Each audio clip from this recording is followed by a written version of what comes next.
here we have this organization which has around 6 connected devices connected to a router, right? Of course, in reality, there isn't a lot of companies that only have 6 devices, right? In reality, there are lots of companies with lots of devices, and so they have to come up with a set of rules, right? Or rather, they have to have a network with complete set of rules or standards, right? Rules or standards. Meaning, say for example, A wants to send data, at the same time E wants to send data as well. Who gets to send data first? Right? So you just imagine like going and using the road, using your car, and who gets to move first? So you have to follow traffic light, right? Or in a roundabout, who gets to move first? Give the right of way, for example. So these are rules or standards, and in network terms or computing terms, these are called protocols. Right? So it's like in our real life, protocol is usually used for like a code of conduct, right? So this is like that as well, a code of conduct, right? How do you send data? Who gets to send data first, and etc. Right? So protocol, with regards to protocol, we have these two very important protocols. It's called TCP, Transmission Control Protocol, and IP, right? Internet Protocol. Maybe I can write that going down, so I can write words one by one, right? Transmission Control Protocol, right? And Internet Protocol. Internet Protocol, right? And in short, this is called the TCP/IP. Right? So what is that? TCP, for example, is a set of rules for sending and receiving data, right? Meaning, if you want to send data, how do you do it, right? What's the method of doing it? It's like in sending and receiving postage, you have the post office, and they decide who to send first, what postcode to use, and etc. Right? And then IP is the addressing system.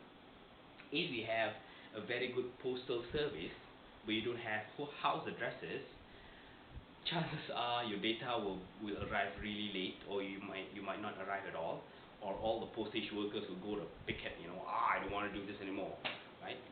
So you have to have a set of rules to send and receive data, and a set of addresses so that data can actually start and end. If you think about your own computer system, and if you think about the previous things that we've learned, for example, the machine cycle. If you can remember the machine cycles, fetch, right, decode, execute, and store, right? So fetch, decode, execute, store one by one. Now, this is the machine cycle, and this happens inside our computer. And it's pretty, although this in itself is pretty complicated, it is simplified because at the very least, our computer system is our computer system. It uses our devices that our operating system knows and is familiar with, right? So it's okay like that. The problem with networking is that we are now dealing with other computer systems. You see, computer A, right? Remember the diagram, A, B, C, D, right? Right? A, B, C, D, right? So it's interconnected like that. So we have different kinds of computers here. So instead of having just the protocol for sending and receiving and addressing, there is a lot of different other protocols which is being used in the network, right? So this set of protocols is called the protocol suite. Right? Protocol suite. It's like software suite. It's just that here is the set of rules. There are different set of rules. There are lots of rules actually governing the protocol. So the set of rules pertains to, if you imagine fetch, decode, execute, store, here you imagine A, B, C, D use a different set of fetch, decode, execute, store. B use a different set of fetch, decode, execute, store. So different computing systems. So what happens is that there is a list of protocols. If you look through your slides, you find something that looks something like this: sending and then receiving, something like that. Basically, what we users do is we do something at the application layer, right? The top layer is application, right? And let's say user A does something, and user B will only get it also at the application layer. And there are several layers, and in between the layers there are several protocols. So these set of protocols are called the protocol suite, right? We have several protocols. And if you want to send something, basically you, the user, will do it at the application layer, and then it will get translated so that the other layers can understand it.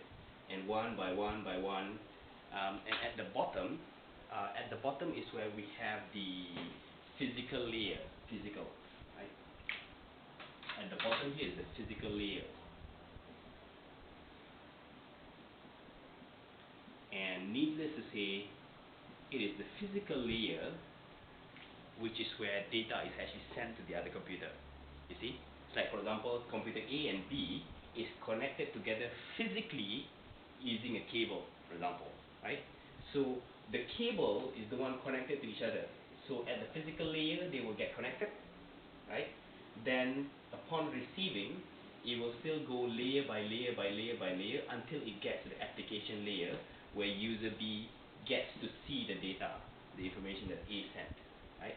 So this whole thing is called the protocol stack.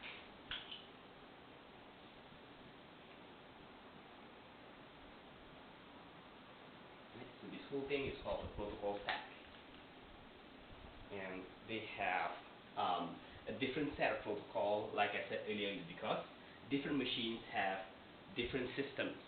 So we have to go through layer by layer. Application layer, for example, let's say A uses PC, B uses Mac, right?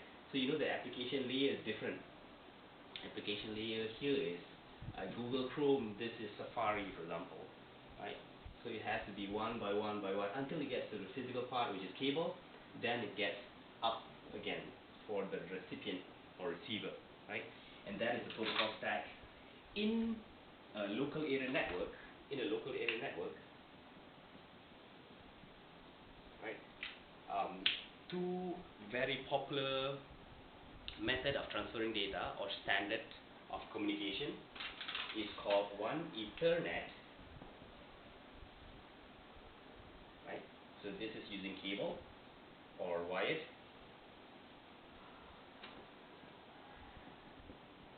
right? And then Wi-Fi, which is wireless, right? And we are discussing about this because at the physical layer, it can be a physical cable or it can be a wireless connectivity, right? So these are the two standards commonly used in a local area network, right?